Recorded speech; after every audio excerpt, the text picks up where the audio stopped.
Jadi kemarin tanggal 7 Januari hari Sabtu, gue pergi ke Yogyakarta. Gue pergi ke Jogja untuk menjenguk korban kecelakaan yang waktu itu sempat gue retweet di Twitter gue.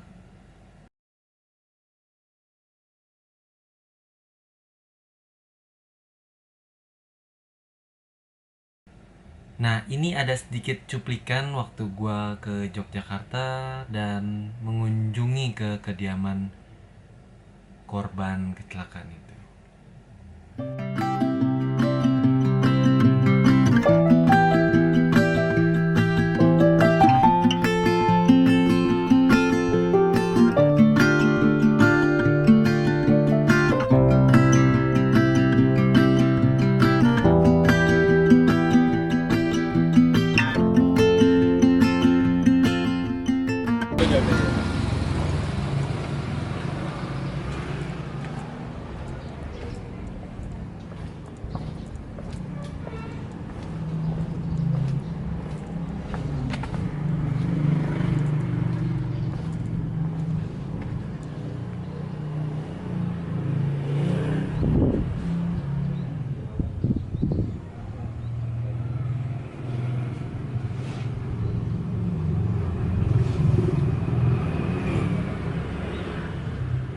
Orang sedang berduka, kita mau sedikit ada rezeki mungkin bisa bantu buat yang ini gitu.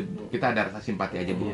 Kita pribadi bukan dari mana-mana, tapi kita pribadi gitu ya. Karena anak saya lihat berita, jadi kita dari Jakarta tadi pagi saya kemari nginep, besok pagi saya langsung pulang lagi, Bu. Makanya saya cuma mau lihat yang yang ini.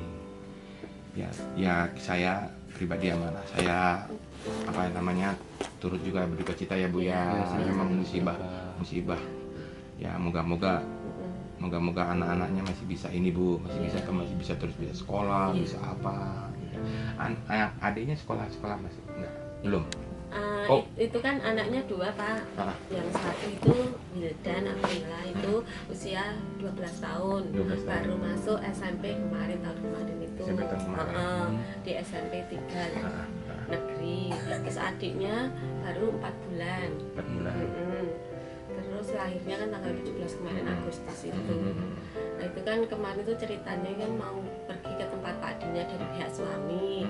Kan dia ngontrak di daerah Jombor sana. Sore-sore pulang kerja. Oh, dia ngontrak di sana. Pak D-nya itu. Oke. Itu rencana mungkin mau tahun barunan ke tempat Bapak Wildan itu kan, katanya itu kan mau kumpul bakar apa gitu loh, nggak tahu kan. Ibu mertua adik saya apa ibu bapak itu kan punya usaha di Pantai Sepanjang itu, punya usaha warung gitu loh, mau ke sana mungkin kita kan nggak tahu, nggak cerita apa-apa. Berdua pulang kerja jam 5-an itu selesai terus ke sana. Nah itu di kejadian kan jam 5:15, daerah dekat TVRI, TVRI itu kejadiannya itu. Dari sini tuh jalan sudah benar gitu loh, Pak. Iya, tahu. Dari selatan mau ke utara jalannya sebelah sana benar. Tapi yang nabrak itu kan dari utara mau ke selatan. Mau nyelip depannya, mobil depannya itu. Tapi kata Pak polisi itu kan yang nabrak itu kan katanya baru pikiran kacau bagaimana, anaknya mau didiku gimana gitu barusan itu. Terus yang nabraknya itu tanggung jawab? Kemarin itu baru putusan sama keluarganya sana kesini, dan 2 kali ini pertama ini ya cuman baru rundingan gitu tapi belum. Jadi nanti si Wildan sama anak ini tinggal sama siapa? Tinggal sama ibu? Kemarin itu kan buat surat kematian, akta itu tahu dari mana kelurahan itu bilang kalau Wildan kan belum ada 17 tahun.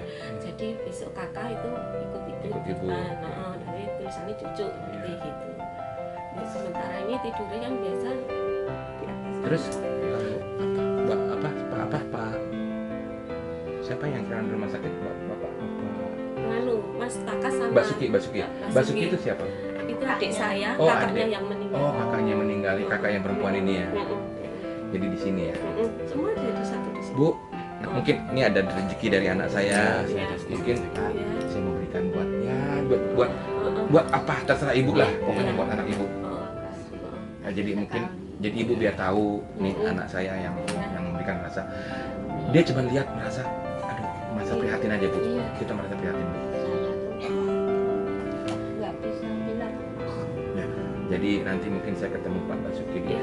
di rumah sakit apa? Saya lupa rumah sakit apa tadi? Sukorejo, Sarjito ya, dekat UGM ya.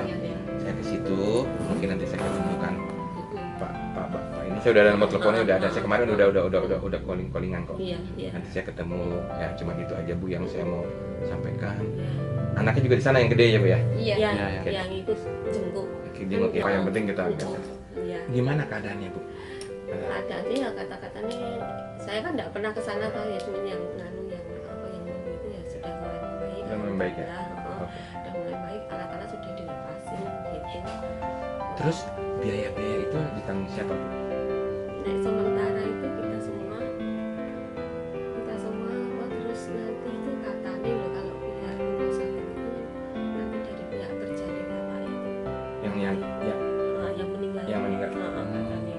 Kemarin itu waktu brand itu di sana terus Ibu nggak ada semacam kayak BPJS gitu kata ada apa? ada BPJS. BPJS ada ya? Heeh. Itu di kapan BPJS juga? Tapi BPJS kan cuma 10. Iya. Nah itu nanti sisanya harus sendiri. Oke deh. Ya. Kemarin itu ya biaya sendiri. Saya nanti mungkin udah semua ibu sama bapak itu nanti kita teleponan biar mudah-mudahan anaknya biar cepat sembuh, silahkan biar sembuh ya. Saya juga berdoa ya bu. Saya juga berdoa buat ibu semua. Yang penting buat kita sesama saling menolong, saling mendoakan. Ya. Saya mungkin nggak lama-lama bu, mungkin saya mau langsung ke rumah sakit.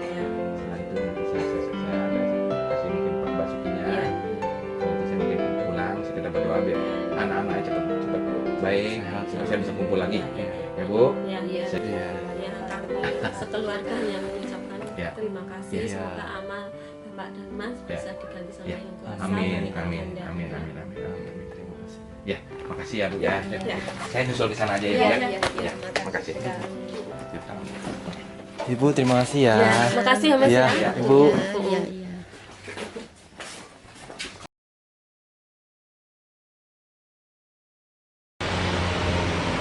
Halo, tadi habis dari rumah korban. Tadi gue ke rumah sakit buat ngejenguk kakak korban dan pamannya. Dan jujur, tadi gue mau coba buat videoin, tapi karena gue nggak tega tuh melihat seorang anak kelas 1 SMP yang kehilangan kedua orang tuanya secara barengan itu. Wah, berat gitu loh. Gue juga nggak bisa ngebayangin jadi dia gitu. Jadi ya tadi gue cuman bisa memberikan berkat dari Tuhan yang udah Tuhan kasih sama gue kasih ya walaupun nggak banyak, gue kasih berkat lah ke keluarganya. Dan mungkin gue kasih support, semangat, kasih ya istilahnya kasih hal yang buat dia nggak kepikiran terus gitu. Soalnya dari tadi kelihatan banget mukanya tuh kayak ya gimana sih, anak 1 SMP kehilangan kedua orang tuanya secara yang mungkin nggak dibayangin, nggak dia pikirin gitu loh, bisa secepat ini ninggalin dia gitu. Jujur makanya kasihan banget sama dia. Ya sekarang tolong bantu doanya buat adik sakit, semoga cepat sembuh, semoga cepat pulang, dan kakaknya Wildan bisa sukses di kemudian hari, bisa membahagiakan kedua orang tuanya di surga. Amin.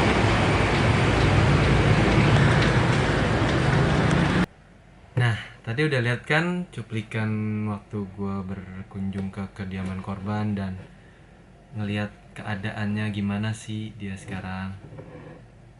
Nah, jadi sebenarnya gue nggak mau buat video ini waktu ke Jogja.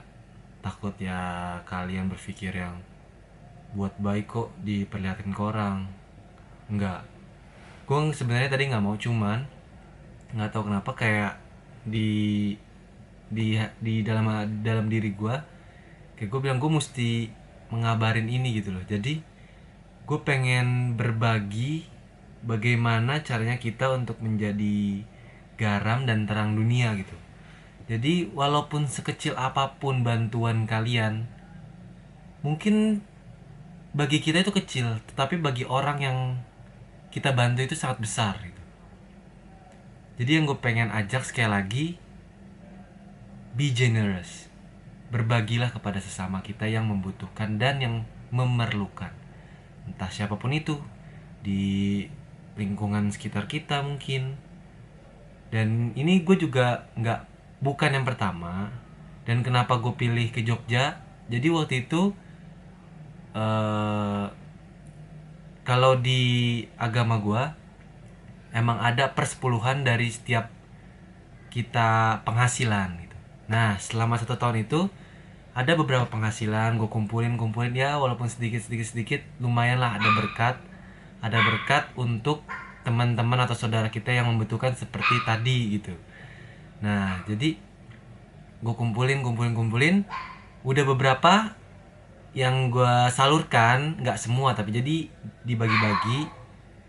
Jadi sistemnya mungkin 10% ke A, mungkin 10% ke B. Nah jadi nggak semuanya langsung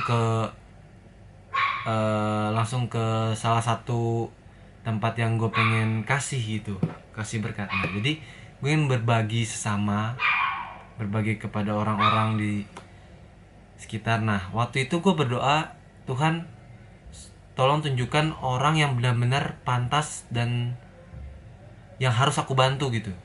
Dan tiba-tiba gue ngeliat Twitter ada kabar seperti itu. Nah jadi ya gue langsung spontan aja gitu membantu adik Sakif dan kakaknya Wildan. Nah mungkin itu nggak suatu kebetulan, itu mungkin udah suratan Tuhan juga buat gue nyamperin ke Jogja sana. Seperti itu. Jadi sekali lagi yang pengen gue ajak sama kalian, be generous dan jadilah garam dan terang untuk dunia dan orang di sekeliling kita.